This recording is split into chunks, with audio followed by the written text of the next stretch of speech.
બંધ થઈ જાય. તો ટોપિક જે છે એ સરળ આવર્ત ગતિ.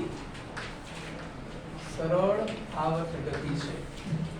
હવે જે ખાલી આવર્ત ગતિ કરતા સરળ આવર્ત ગતિમાં ડિફરન્સ શું? તો ખાલી સ્થાનાંતર જે છે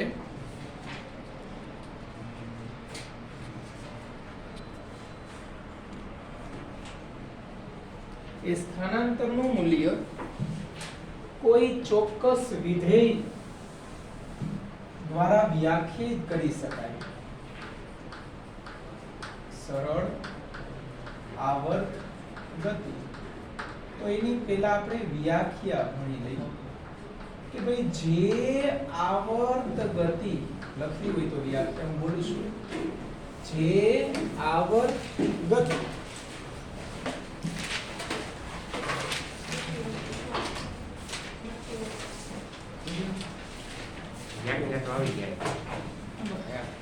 એવું જોઈએ ઘરે રહીએ તો એવું જે આવર્ત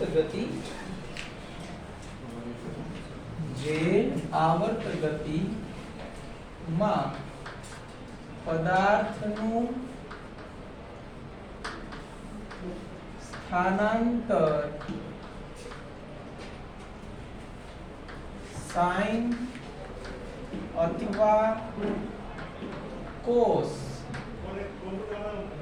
વિધેય પર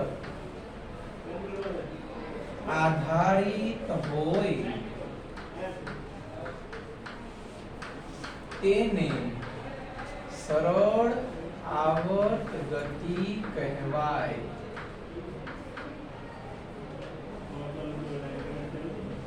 જે આવર્ત ગતિ એટલે આનો અર્થ એવો થયો કે સરળ આવર્ત ગતિ એ વિશિષ્ટ પ્રકાર કંઈક છે. આવર્ત ગતિ કંઈક એવું હશે ભાઈ આમાં કે જે ઓના કરતા અલગ છે. બાકી ઓના બધા જ પેરામીટર આમાં તો હશે જ. એટલે હું એવું ન કહી શકું કે દરેક સરળ આવર્ત ગતિ એ છે. સરળ ઢાંકી દીધું તો શું બન્યું? આવું છે. આવર્ત ગતિ જે છે એનો કંઈક સ્પેશિયલ કેસ એટલે સરળ આવર્ત ગતિ. કંઈક નવું કે શું નવું આમાં વધ્યું તો કે ખાલી જે પદાર્થ આવર્ત ગતિ કરતો, આવર્ત ગતિ એટલે નિશ્ચિત સમયગાળામાં પદાર્થ પોતાની ગતિને પુનરાવર્તન કરે તો એને તમે આવર્ત ગતિ કહો છો. પણ જો આ આવર્ત ગતિ દરમિયાન પદાર્થ જે પદાર્થ આવર્ત ગતિ કરશે એને કરેલું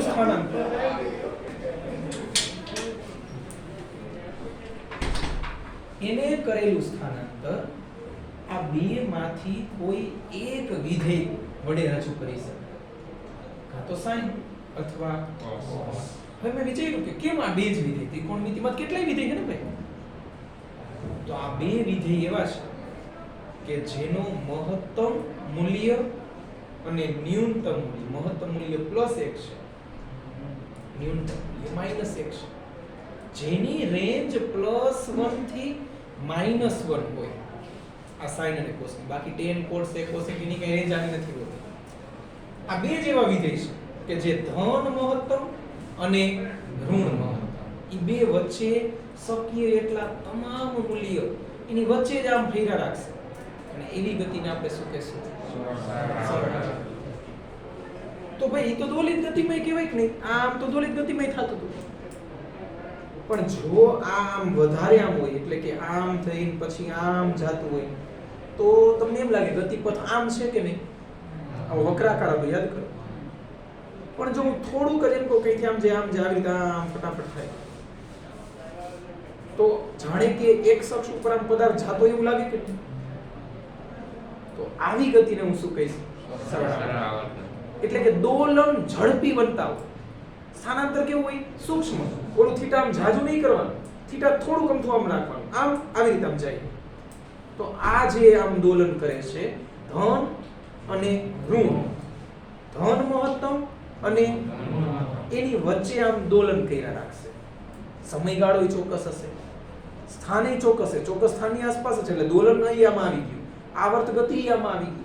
અને આ બે ઉપરાંત નવો એક શબ્દ આવ્યો કે સ્થાનાંતર છે એ કયા વિધેય પ્રમાણે આધાર રાખશે? એટલે આપણે આને નામ આપશું સરળ આવર્ત ગતિ. દરેક આવર્ત ગતિ હોય, દરેક દોલિત ગતિ હોય કે દરેક સરળ આવર્ત ગતિ હોય, આ બધાયને આવર્ત કાળ તો હોય જ. આ યાદ રાખજો. એટલે આવર્ત કાળ તો બધાયમાં આવશે. સમયગાળો ચોક્કસ લગાડે. એક આવર્ત પૂરું થયું તો એ આવર્ત કાળ, એક દોલન પૂરું થયું તો આ આવર્ત કાળ, એક પરિભ્રમણ પૂરું થયું તો એને આવર્ત કાળ કહેવાય. એટલે આવર્ત કાળ બધાયનો હોય અને એનું મૂલ્ય ફિક્સ હોય. એ વારે ઘડી એનું બદલાવજો. તો કે દર 24 કલાકે પરિભ્રમણ પૂરું કર્યું, વળી બીજી 24 કલાક બીજું પરિભ્રમણ, ત્રીજી 24 કલાકે બીજું પરિભ્રમણ, તો આ પૃથ્વીનો આવર્ત. દર 365 આપણે આવું બધું સમજાવ્યું છે અગાઉના લેક્ચરમાં. તો આ જે વસ્તુ છે એમાં જો x અક્ષ ઉપર આપણે વાત કરવામાં આવે તો આ છે એનું સંતુલન બિંદુ કહું. અને અહીંયા જો કોઈ પદાર્થ હોય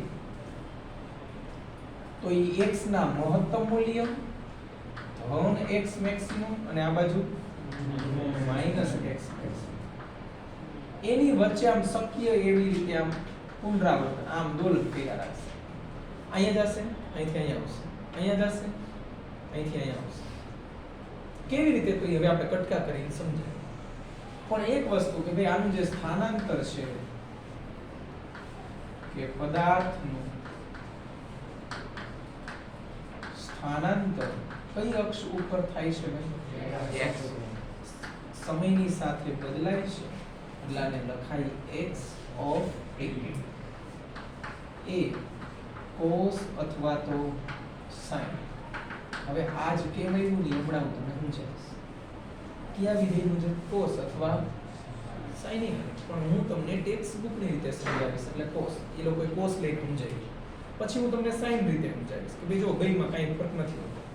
આ બધું શું છે એ પહેલા આપણે ચર્ચા કરી દઈએ કે જ્યાં a ને આપણે કહેશું કંપ વિસ્તાર. કંપ વિસ્તાર એટલે કેવું મૂલ્ય? કેનું? સ્થાનાંતરનું કેવું મૂલ્ય? એને આપણે કંપ વિસ્તાર કહીશું. કંપ વિસ્તારનું મૂલ્ય ધન હોઈ શકે અને 0 કોઈ દિવસ હોય નહીં. જ્યારે સ્થાનાંતરનું મૂલ્ય ધન હોય, ઋણ હોય, 0 હોય. ક્લિયર આટલી વસ્તુ? પછી ઓમેગા. તો ઓમેગા ને શું કહેવાય ભાઈ? કોણીય આવૃત્તિ, જેનું સૂત્ર થાય 2π f અથવા 2π ના છેદમાં d. કારણ કે આવૃત્તિના 2π ગણાને શું કહેવાય? આવૃત્તિ છે ભાઈ. ભણી ગયા હો ને આવર્તકાળની આવૃત્તિ વ્યાખ્યા એવી. તો આવૃત્તિનું સૂત્ર શું છે? 1/t. અહીંયા 1/t લખ્યું છે. 1 ની દેખાય? દેખાતો ને? આટલું રેડી? phi જે છે ખાલી phi અથવા તો આપણે આમ લખીએ ઓમેગા t પ્લસ phi આખો કૌંસ એટલે t સમયે પદાર્થની કળા. શું? t સમયે કળા. પણ જો આમાં t બરાબર 0 મૂકો તો 0 ગુણ્યા ઓમેગા 0 તો શું વધશે? ખાલી phi. તો ખાલી phi ને આપણે કહીશું કેવી કળા? પ્રારંભિક કળા. પ્રારંભિક એટલે t બરાબર શું લઈ લેવાનું? 0. સ્ટોપવોચ સ્ટાર્ટ કરો એટલે પહેલા તમને શું આવે? 0. 0 થી કાઉન્ટ ચાલુ થાય ને 0 1 2 3 4 5 સેકન્ડ આવી રીતે. તો 0 સમય એટલે કે ઇનિશિયલ લેવલ ઉપર જે કોણીય સ્થાન હોય ને એને કહેવાય પ્રારંભિક કળા. સમય જેમ જેમ આગળ વધશે એમ સ્થાને બદલાશે એટલે એને t સમય કળા. જે સમયની તમને અલગ અલગ કળા આપશે. નો આપે ત્યારે તમારે ફરજિયાત phi બરાબર શું લઈ લેવાનું? 0. phi બરાબર શું લઈ લેવાનું? 0. પ્રારંભિક કળા આપણે 0 માનીને ચાલશું. કારણ કે પદાર્થ પ્રારંભમાં શું હોય? રેડી? સંદર્ભ બિંદુ ઉપર એ સ્થિર આવું બધું પ્રારંભમાં બધું 0 એમ માનીને આપણે phi બરાબર શું માની લેશું? 0. હવે આ જ વસ્તુને આપણે બતાવી કે ભાઈ એમાં શું ઘટના બનતી હોય. તો કે ભાઈ આ x અક્ષ ઉપર આ છે x બરાબર 0 છે. આ x મેક્સિમમ ધન કહેવાય. પણ હવે હું x મેક્સિમમ ને શેના વડે દર્શાવીશ? તો હું આને પ્લસ x મેક્સિમમ લખું એના બદલે આવું લખું તો હશે. આને આ બાજુ આમ લખું તો ચાલશે. જેમ લોલકને હું અહીંયાથી બળ આપીને આમ ખેંચીને આ બાજુ લઈ જતો અને પછી અહીંથી હું શું કરતો છોડી દો એટલે અહીંથી આમ જઈશ વળી અહીં વેગ શું થઈ જશે 0 વળી અહીંથી વધતો અહીં મહત્તમ થઈ જશે વેગ v મેક્સિમમ થી વળી અહીં ઘટતો 0 થઈ જશે વળી પાછો વધતો મેક્સિમમ થઈ જશે આમ દોલન કરતો હતો એવું જ કંઈક અહીંયા છે. અહીંયા પદાર્થને હું અહીંયા પેલા મેં મૂક્યો છે એટલે આ પદાર્થનું પ્રારંભિક સ્થાન એટલે t બરાબર 0 સમય પદાર્થ ક્યાં છે પ્લસ a ઉપર છે એટલે સ્થાન એ પ્લસ a મહત્તમ સ્થાનાંતર પેડો અહીંયાથી પદાર્થ કઈ તરફ બળ અનુભવશે આ નો ભૂલો એ પહેલા તેદી કીધું ભણાવ્યું તરીકે આ આખા ચેપ્ટરમાં લોહી પી શકાય કે ગતિ કરતો હોય આવર્ત ગતિ કરતો હોય કે દોલિત ગતિ કરતો હોય પદાર્થ હંમેશા કયા બિંદુ તરફ બળ અનુભવે સંતુલન બિંદુ આ છે ને આ તરફ બળ અનુભવતો હશે એટલે ધીમે ધીમે વેગમાં શું થાય વધારો અહીંયા પહોંચશે ત્યારે વેગ શું થઈ ગયો હશે મેક્સિમમ અહીંયા વેગ શું હશે 0 અહીંયા વળી પાછો વેગ શું હશે આટલું રેડી થોડાક સમય પછી પદાર્થ ક્યાં પહોંચશે બરોબર સંતુલન બિંદુ અહીંયા બળ અનુભવશે સંતુલન બિંદુ અહીંયા છે તો અહીંયા કઈ તરફ તો અહીંયા છે પોતે જ અહીંયા તો અહીંયા એકઈ બાજુ એરો કરાય એટલે અહીંયા બળ શું હશે 0 બળ 0 હશે પણ ઓલરેડી વેગ પ્રાપ્ત કરીને આવ્યો અહીંથી આમ આવતો હતો ને ત્યારે વેગ મેળવી લીધો મેળવો અહીંયા પહોંચીને શું થઈ ગયું મહત્તમ એટલે અચળ વેગ હોય તો પ્રવેગ શું હોય 0 એટલે આ બિંદુ ઉપર બળ 0 હશે પ્રવેગ 0 હશે એટલે અહીંયા પ્રવેગ 0 હશે વેગ મેક્સિમમ હશે પણ પ્રવેગ શું હશે ભાઈ 0 આટલું રેડી હા કે ના અહીંયા કોઈ છે કયા સમય તો કે t/4 સમય એટલે કે આવર્ત કાળના કેટલા કટકા કર્યા 4 એનો પહેલો કટકો પૂરો થયો કે 0 થી t/4 અહીંયા કોઈ છે વળી બીજા t/4 આગળ પહોંચશે આગળ એટલે ક્યાં માઈનસ બીજી આકૃતિ ફરજિયાત દોરવાની x બરાબર 0 અને x બરાબર -a પ્લસ a અને પદાર્થ અત્યારે અહીંયા કોઈ છે અહીંયા હશે ત્યારે કઈ તરફ બળ અનુભવશે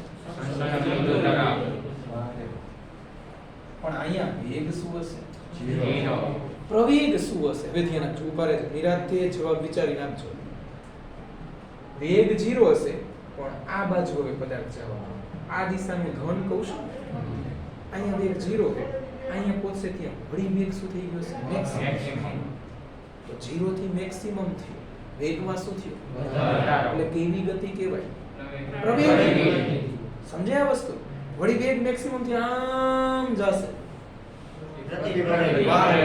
આટલું સમજાણું વેગમાં વધારો થતો હોય તો પ્રવેગી ગતિ વેગમાં ઘટાડો થતો હોય તો પ્રતિવેગી ગતિ કહેવાય પણ એ પછી આપણે ચર્ચા કરશું એ આગળની ચર્ચાનો વિષય છે જ આપણે સ્મોલ t 2t/4 અને આપણે ખાલી t/2 અડધું આવર્ત પૂરું છે અહીંયા કોઈ છો ને આ x બરાબર 0 પ્લસ a માઈનસ a અહીંયાથી પાછો અહીંયા આવશે ને કેટલો સમય થઈ ગયો 10/4 અહીં બળ 0 હવે x બરાબર 0 x બરાબર પ્લસ x બરાબર માઈનસ અહીંયાથી આ તરફ ને અને અહીંયા સ્મોલ t બરાબર 4t/4 એટલે t કેટલા ડાયરેક્ટ એક આવર્ત પૂરું ચેક કરી લઈએ આપણે કે 0 એ જ્યાં હતો ત્યાં જ છે કે નહીં. તો જ્યારે કોઈ પદાર્થ એક આવર્ત પૂરું કરે ત્યારે તેને કરેલું સ્થાનાંતર શું? બહાર. એને કાપેલું અંતર શું?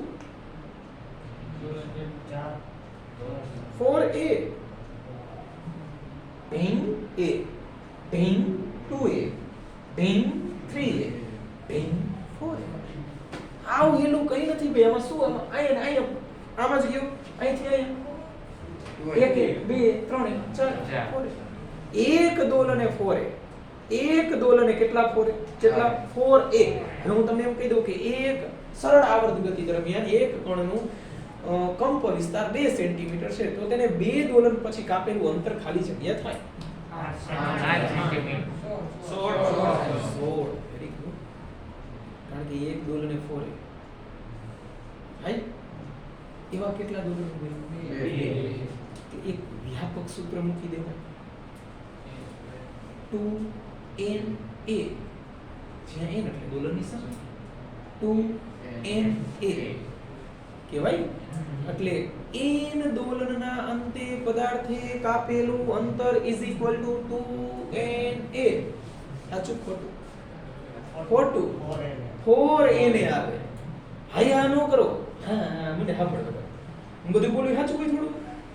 કેટલા એક દોલનમાં કેટલા થી હતા? 4a. તો પછી n માં 4na. તો બે દોલન હોય તો 4 n ના સ્થાને 2 એટલે 4 દુ 8 8 અને a હું બોલ્યો તો કંઈક 2 સેન્ટીમીટર એટલે 100.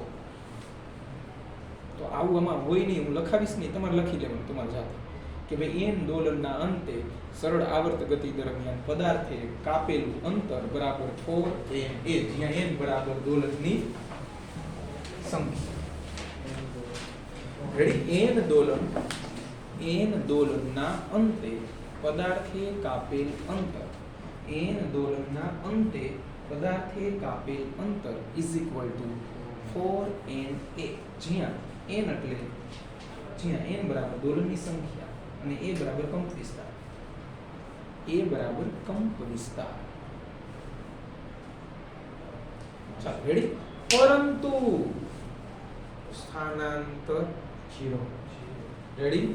સ્થાનાંતર દોલનના અંતે હંમેશા સ્થાનાંતર શું હોય? 0. ગમે એટલા એમ કે 1000 દોલન કર્યા તોય સ્થાનાંતર 0. કારણ કે દોલનનો અર્થ જ એવો થાય કે જ્યાંથી શરૂઆત કરી ત્યાંથી.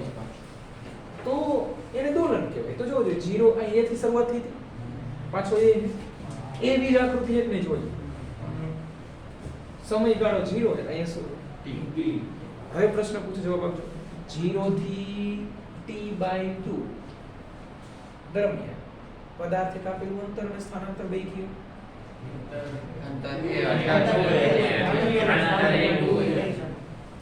સ્થાનાંતર -2a કહી શકું છે જ ને. અહીંથી અહીંયા પહોંચે છે તો અંતિમ માઈનસ -2 એક્યુરેટ જવાબ આવે -2. કારણ કે ઓપ્શનમાં બે પૈ છે તો સ્થાનાંતર તો ઋણ હોઈ શકે ને ભાઈ. તો છે ઋણ દિશા તો ઋણ. આમ વિચારો ને, ધન માં આવે તો ધન. અહીંથી આમ ગયું. પણ હું એમ કહું કે t/2 થી t ના ગાળામાં અંતર અને સ્થાનાંતર બે હે ને. અહીંયાથી અહીંયા પહોંચવાનું ને જોઈ તો ધન દિશામાં જઈશ તો સ્થાનાંતર તો કઈ ચિંતા નથી. ધન અંતરમાં સરવાળો કરવાનો. a + a બરાબર 2a. આવું પૂછે તો આવડે? હા કે ના? હવે આ જે છે આ બધા જ સ્થાનને મારે ગ્રાફ સ્વરૂપે બતાવવા છે. એટલે કે અંતર વિરુદ્ધ સમયનો ગ્રાફ 0 t/4 2t/4 3t/4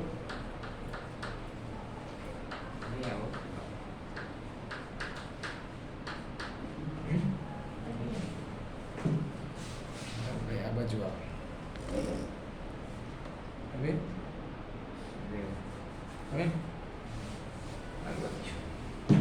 હાલો 0 એ ક્યાંથી ચાલુ થાય છે ના પ્લસ a આ બાજુ નીચે માઈનસ a તો અહીંયા પ્લસ a પાછળ ટપકું કઈ t/4 એ શું થઈ જાય છે 0 એટલે t/4 એ 0 થઈ જાય t/2 એટલે 2t/4 એ ક્યાં જાય માઈનસ એને લંબાવો 2t/4 એ અહીંયા લંબાવો 3t/4 એ શું થઈ જાય છે 0 વળી t એ શું થઈ જાય છે આમ કરી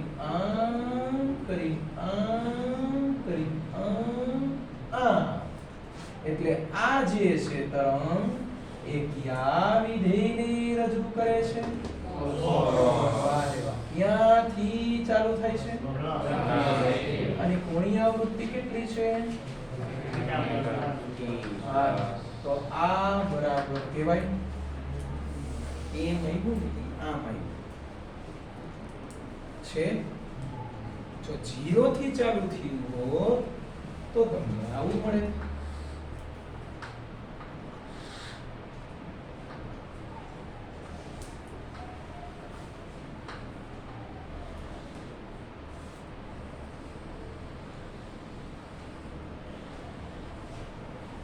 તો આવું હોત આ તરંગને કેવું તરંગ કહેવાય તો આમાં આવું આવે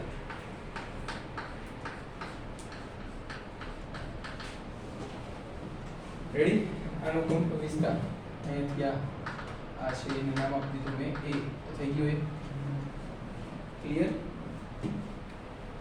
સાઇન તરંગ છે એ 0 થી ચાલુ થાય કોસ તરંગ છે એ મહત્તમથી ચાલુ થાય કોઈ પૂછે કે સાઇન અને કોસ વચ્ચેનો કડા તફાવત શું કહેવાય તો π/2 શું કહેવાય π/2 એકનું મૂલ્ય શૂન્ય હોય અને બીજાનું મૂલ્ય મહત્તમ હોય ને તો ઈ બે વચ્ચેનો કડા કહેવાય π/2 આ યાદ રાખજો આ કામ લાગશે બહુ જ કામ લાગશે એકનું મૂલ્ય શૂન્ય જો હજી અને બીજાનું મૂલ્ય શું મહત્તમ તો આ બે વચ્ચેનો કડા તફાવત શું કહેવાય π/2 પછી બીજી વસ્તુ એકનું મૂલ્ય ધન હોય અને બીજાનું મૂલ્ય ઋણ હોય વેરી ગુડ અચ્છા પણ આ જે આખું સમીકરણ છે એમાં કુલ 3 અચળાંક આવે છે a ઓમેગા અને phi કોઈ દી સમય અચળ હોય નહીં તો a ઓમેગા અને શું આવે છે આ 3 અચળાંક છે 3 માંથી એટ અ ટાઈમ કોઈ બે અચળ હશે અને એક શું થશે બદલાશે વળી બીજો બદલાશે અને આ પહેલું ત્રીજું શું રહેશે તો હું એવી જુદી જુદી કેટલી સંભાવના વિચારી શકું 3 એક વખત એ જુદા હોય પણ ઓમેગા અને ફાઈ કેવા હશે સરખા એવા હું બે તરંગ બતાવીશ બે તરંગ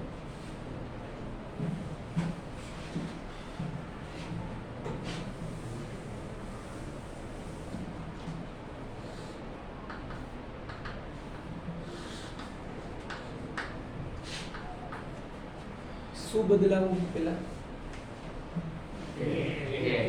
એટલે એ એટલે કંપિસ્તાર એટલે કેવું મૂલ્ય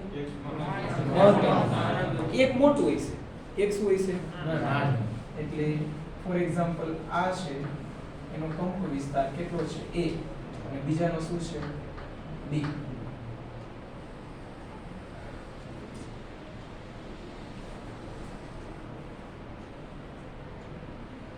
પાછો કડા બે નો કેવું રાખવાનું સરખું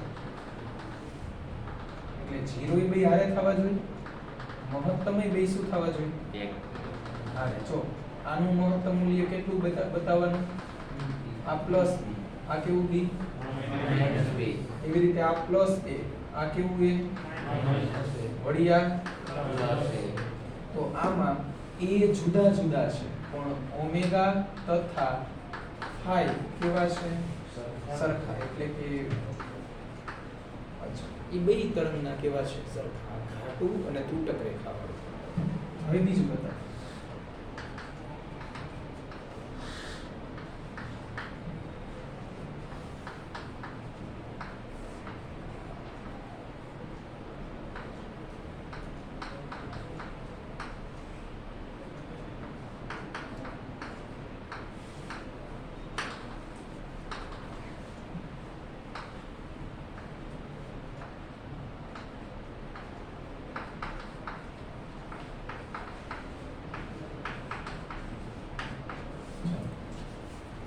હવે હું આ વખતે કંપ વિસ્તાર બેના કેવા રાખીશ?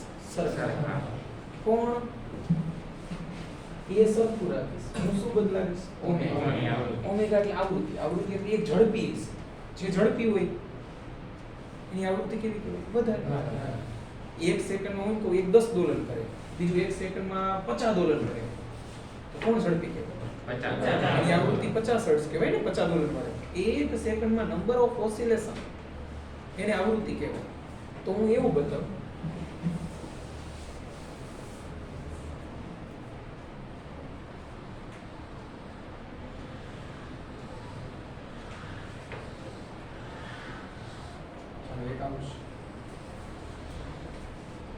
આ એક કંપ વિસ્તાર, આ એક એસ, બીજાનો આટલો જ છે, પણ એ ધીમે ધીમે આહિસ્તા આહિસ્તા હોલે હોલે હો જાયેગા યાર. આવું છે. તો આ જે છે આને હું એ કહી દઉં સમીકરણ, અથવા 9 નામ આપી દઉં. આને હું પી કહું અને આને ક્યુ તરફ કહું. તો કે ની આવૃત્તિ તમને વધારે દેખાય, પી ની એમ સ્પીડમાં જાય, તો એની ઓમેગા કેવી કહેવાય? વધારે. ઓની ઓછી. આ ઓમેગા બદલાવીને મેં સમજાવ્યું. વિસ્તાર તો હરખો છે ભાઈ. મહત્તમ મહત્તમ આની મહત્તમ આનું મહત્તમ, તો આનું માઈનસમાં મહત્તમ, તો આનું માઈનસ મહત્તમ એટલું જ છે. જો છે આવું. કંપ વિસ્તાર સરખો છે, કડા સરખી છે, પણ ઓમેગા કેવું હતું? જુદું જુદું. એટલે શું આમાં સમાન હતું? શું સરખું? પહેલા એ કીધું એ સરખું, પછી આ બે વસ્તુ શું હતી? અચળ. બાકી શું બદલાયું? ઓમેગા. હવે ત્રીજું પદ.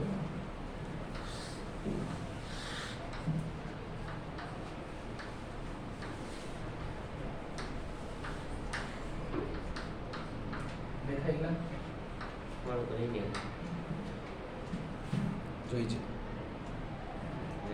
બસ તો છેલ્લું. હવે શું સરખું રાખવાનું છે? ફાઈ બદલાવાનું એટલે કડા. અમારે પેલા કડા સમજાવવું પડશે. તો મેં હમણાં વાત કરી કે એક 0 થી હોય અને એક મહત્તમ થી ચાલુ થાય. બે વચ્ચેનો કડા તફાવત કેટલો કહેવાય? એકને હું સાઈન બતાવું, બીજાને કોસ બતાવું, તો કડા તફાવત કેટલો કહેવાય? કહેવાય. આ સાવ સેલમ છે. એ લોકો π/4 બતાવ્યું, એટલે આ 0 અને π/2 ની વચ્ચે આ મધ્ય સ્થાને π/4 કરીને બતાવ્યું હશે. આપણે એક સાઈન બતાવીએ.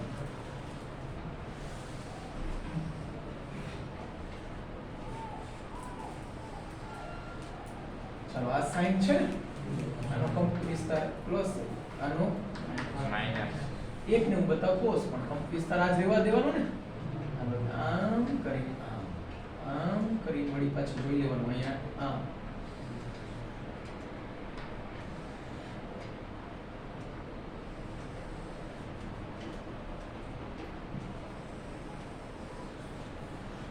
આ બે વચ્ચેનો કડા તફાવત કેટલો કહેવાય?